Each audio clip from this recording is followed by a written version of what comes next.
আসহাবে কাহাফ কি? আমি বলেছিলাম একাত্মবাদ সম্পর্কিত আলোচনা আজকে ইনশাআল্লাহ করব, সেই সুবাদেই আলোচনা টানতেছি।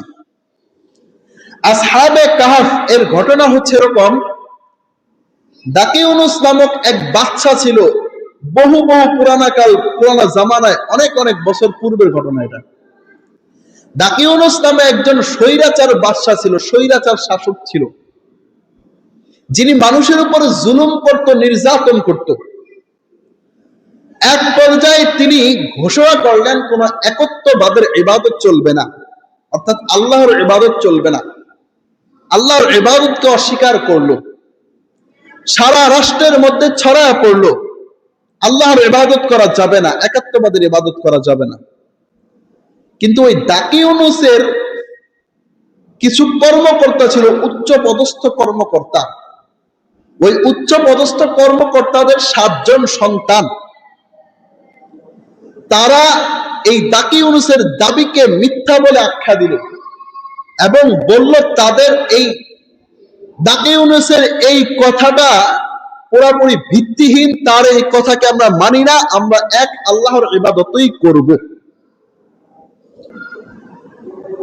এই 7 জন ব্যক্তি বললেন দাকিউনুসের যেই চাপালো দাবি, এই দাবিকে আমরা মানি না, আমরা ওই এক আল্লাহর ইবাদতই করব। এবং এই 7 জন পুরো রাষ্ট্রের মধ্যে ছড়িয়ে পড়লো, বিভিন্ন মানুষকে দাওয়াত দিতে থাকলো একত্ববাদের দাওয়াত।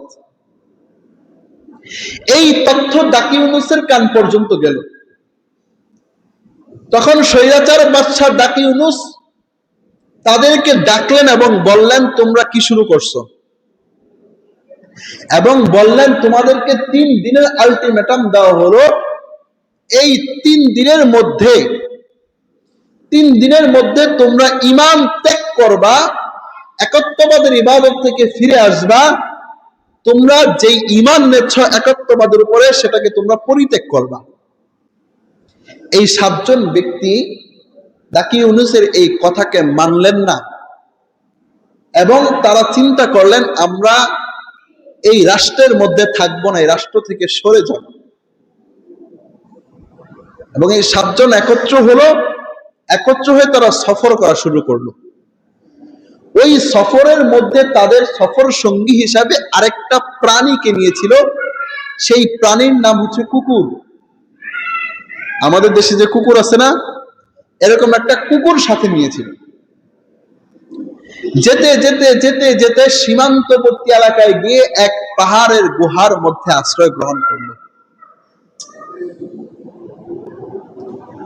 পাহাড়ের গুহার মধ্যে তারা আশ্রয় গ্রহণ করলো। ওই আশ্রয় গ্রহণ করার পরে তাদের চোখে ঘুম চলে আসলো, তারা ঘুমিয়ে পড়ল। এই ঘুমানোর পরে তারা ঘুম থেকে যখন উঠলো, তাদের কাছে মনে হলো দীর্ঘক্ষণ ঘুমিয়েছে। তাদের মধ্যে একজন বলল আমরা সম্ভবত পুরো 1 দিন 1 রাত ঘুমিয়েছি। আরেকজন বলল না, 1 দিন 1 রাত না, আরো বেশি, সম্ভবত 3 দিন 3 রাত ঘুমিয়েছি আমরা।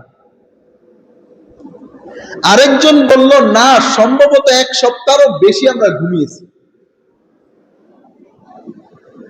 এই মতান্তর নিয়ে তারা কথা বলতেছিল। এমন অবস্থায় তারা বলল দীর্ঘক্ষণ ঘুমানোর কারণে তাদের পেটের মধ্যে ক্ষুধা লাগছে। তখন তাদের মধ্যে একজনকে পাঠানো হলো, বলল যে তুমি লুকিয়ে লুকিয়ে যাও, যাতে করে তোমাকে কেউ দেখতে না পারে।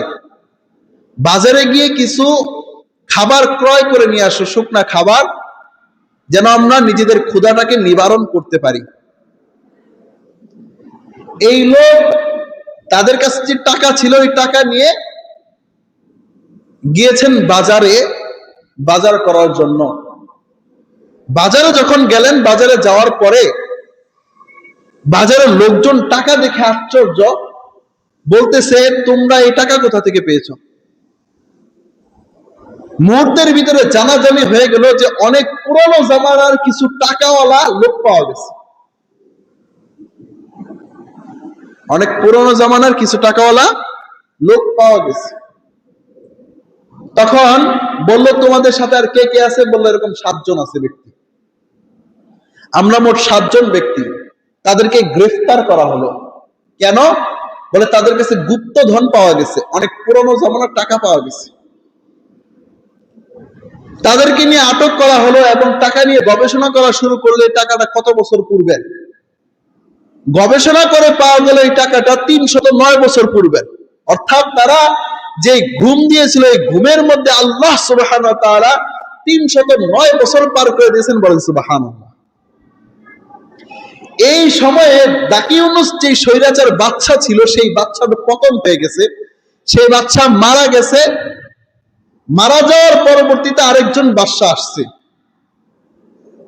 এই নতুন যে বাদশা আসছে, এই নতুন বাদশা একাত্মবাদে বিশ্বাস করে, তবে একটা জিনিস বিশ্বাস করে না, সেটা হচ্ছে মৃত্যুর পরে আল্লাহ তাআলা আবার পুনরায় জীবিত করতে পারেন, এই কথাটা তারা বিশ্বাস করত না। তখন তাদের কাছে ঘটনা জিজ্ঞাসা করা হলো, তোমরা এত আগের টাকা কোথা থেকে পেলে? তারা বলতেছে, আমরা তো মাত্রই ঘুমিয়েছি। বলে, মাত্রই ঘুমিয়েছ, কিন্তু তোমাদের এই টাকাটা, এত পূর্বের টাকা তোমরা কিভাবে আনলা? এত পূর্বের টাকা তোমরা কিভাবে পেলা? তখন তারা ঘটনার পুনরাবৃত্তি করলো।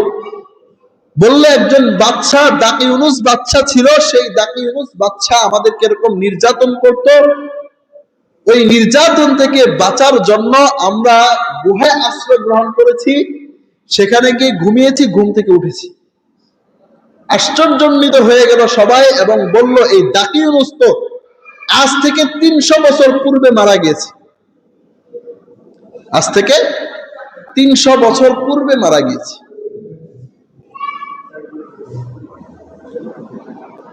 আল্লাহু আকবার, আল্লাহু আকবার, আস্তাগফিরুল্লাহ।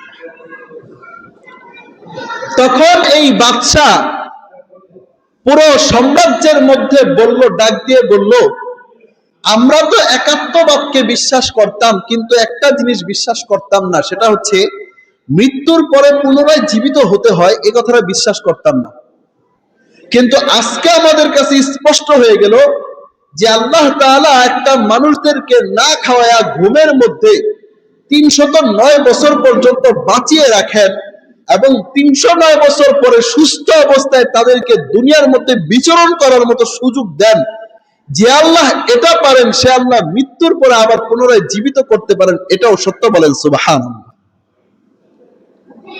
এই মুহূর্তের মধ্যে এই 7 জন ব্যক্তির মাধ্যমে গোটা একটা জাতিকে আল্লাহ তাআলা হেদায়েত দান করে দিলেন।